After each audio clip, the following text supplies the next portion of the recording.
Hi guys! Kami po ay nagba-vlogger. Sabihin mo na.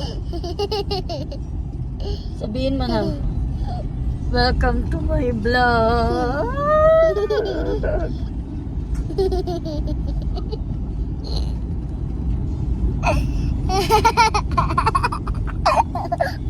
Bye guys. Sabihin mo welcome to my vlog. Vlog. Vlogag. Vlog. Pupunta po kami sa aming Bahay. Sa salang. saan tayo magbabahay? Babali sa bike ko. Yan, papasok na po kami. Bilis oh. May bahay na dito. Ang galing, no? Bilis nila gumawa. First floor lang na. Ini ate na oh. Ay. Kitang-kita na ang mga person. Ang bayan namin. Yung bayan namin. Ayun oh. Yung bahay. Saan po bahay ni Lucas? Yung bahay namin. Diyan na po. Wow! May bird, may bird. Ayun oh, may bird. Ayun o, nung sa atin. Ang galing. Wow! Yan na po. Taas na. Taas na pala. Ang taas na pala. Ngayon lang nakapunta ulit si Lucas. Wow. Uy, may nagsiswimming. May nagsiswimming. Saan? Ayun oh. Swimming pool. Yan na. Parang gusto mag-swimming ni Lucas ah. Ah. May baka. Baka Habol. sakali. Uy! Dito na po kami. Taruhin tayo niyan. Taba eh, no? Ang dami ko pa palang buhangin. Hindi pa nagagalaw yung pagbias. Ayan na po. Ang ating ano, may poste na tayo. Oh. Buhos na yan. Ayan si Lucas, oh.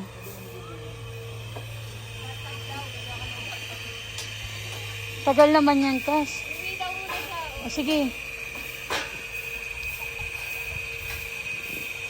Yun ang mga kaganapan natin. Okay ka na? Nakabibi ka na?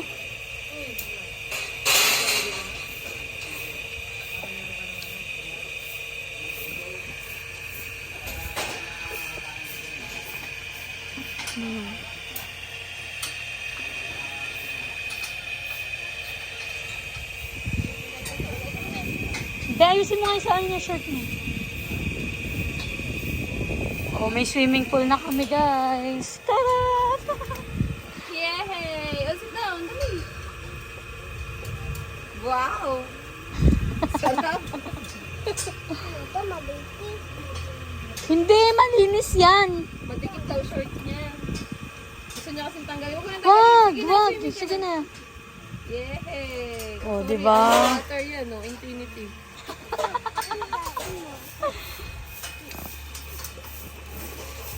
Oh, may swimming pool na po si Lucas. Alaman kami ganito. Kami sa... Kami alam mo to. No, kay Ate April yan. Share lang. Sharing is caring, di ba? Magugulat na. Hindi, nandiyan si ate. Yung baboy. Yan na, ang harapan ng ating bahay. Ano? Paslab na pa third floor, guys. Thank you, Lord. Naku, medyo maulan-ulan na naman. Ano si Lucas, guys? Oh. Oh. Nakadaldal niyan. Yan. Kinukumpleto na nila ang biga.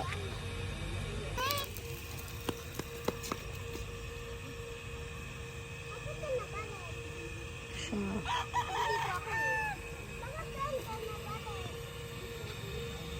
Yan, nagbibiga na sila pa third floor na yan. Bago matapos ang August, magpapaslab na tayo pa third floor. So, andito na sila mother. Tinanggal na din yung scaffolding dito. Dito natin ilalagay yung ating swimming pool. Yan, hindi pa yan hinuhukay. Huhukayan pa lang yan. Ito naman, garahe natin. Andun sila mother. Pakita ko sa inyo likod. Isa lang ibig sabihin yan, kuya. Resto park ba? Yan ang likod namin guys. So, ayan naman.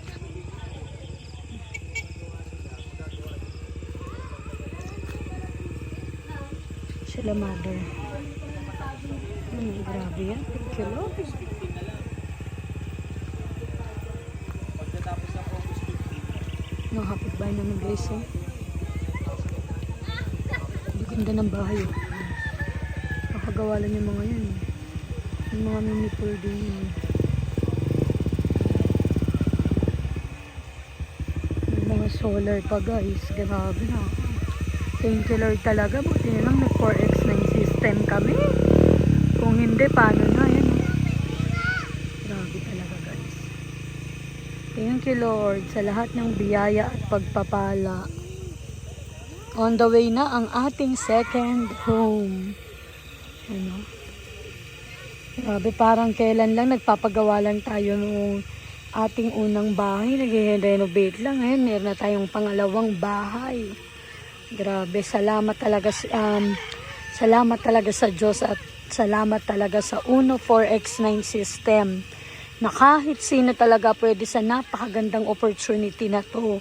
Di ba, biruin nyo guys, ako, dati lang akong magbabalot. Yung asawa ko, ayun o, yung mataba doon. Undergraduate, di ba? Yun ang anak namin, no? Ay, may nagtatanong pala. Sagutin lang natin na nakaraan. May nag-comment dun sa vlog ko, yung sa second, yung sa paslab. Sabi kung ano daw. Sabi ko ano daw gagawin sa una naming bahay. Di ba? So, kung tatanggalin, syempre di na po matatanggal yung una naming bahay doon. Andun na po talaga yun. Pero ang plan po namin doon sa una naming bahay, if ever kasi nauuso din ngayon sa Mikara yung Airbnb, yun, baka papa-Airbnb namin, pero hindi namin yun paparentahan ng monthly. Kasi di ba alam nyo naman kung gaano kaganda yung bahay namin doon. Pero, ayun, para kay Lucas naman yun. And, tignan pa namin. Siyempre, hindi pa naman alam kung ano. Pero target kasi namin, loobin ni Lord talaga, si Lord na bahala. Na mga December, sana dito na kami magpa-Christmas party sa aming mga tao. And then, house blessing na din yun. Tapos January, di ba alam nyo naman, birthday ni Lucas. Pero wala kami sa Pilipinas noon sa birthday ni Lucas. Pero yun na nga, sana dito na kami Hey, stop it na. Dito na kami mag-Christmas party and mag-New Year. Feeling ko kami pa lang talaga dito ang Kasi yung mga kapitbahay namin, sabi nung admin dito, wala pa daw ng mga nakatira dyan. Ayan wala pa dyan mga nakatira. Parang mga nagpagawa pa lang yan ng bahay. May doktor, colonel, negosyante, yan daw yan. Chinese pa nga daw yan. Sabi sa amin, wala pa daw talagang nakatira dito. Puro mga nagpagawa pa lang ng bahay. So, sa amin, 'di ba? Ayun din, syempre lalo na si Lucas nga nung una, 'di ba, hindi niya naman talaga alam na bahay namin to. Kala niya dun sa ninang namin to Kay Ninang Jen, shout out. Alam niya talaga lang to, nakikipunta-punta lang kami dito. Sabi niya nga ang laki daw ng house, pero gusto niya yung house daw namin dun sa Cavite. So, 'di ba? Thank you talaga kay Lord. Alam niyo 'yan, 'di ba? Yung unang bahay, blinag ko din 'yon, yung renovation noon. 'Di ba? Nakakatuwa lang kasi sabi nga pag may unang bahay, sigurado may pangalawa. Galingan mo lang talaga. 'Di ba? Talagang magtiwala ka lang kay Lord kasi sigurado papabor din talaga sa iyo yung panahon. Kailangan lang talaga, alam mo 'yon, sipag, tsaka syempre right opportunity din. And kami talaga ng asawa ko, syempre, alam mo yun, dati nga naalala ko, pangarap lang namin magkaroon ng maayos na CR. Di ba, binigyan kami ng isang bahay, ngayon may pangalawa na. So, thank you talaga kay Lord. Again, this is not to brag, di ba, but to inspire you guys, di ba, na kaya talaga, pwede talaga. Di ba, talagang paglaban mo lang yung mga pangarap mo, guys. So, yun lang. So, yun na muna mga chika natin. Thank you guys. Ingat kayo lagi. Huwag kayong, lagi nyong panoorin pa din yung vlog. Thank you guys. Yan. Thank you Lord. Thank you guys. Ingat kayo lahat. God bless us all and to God be the glory po.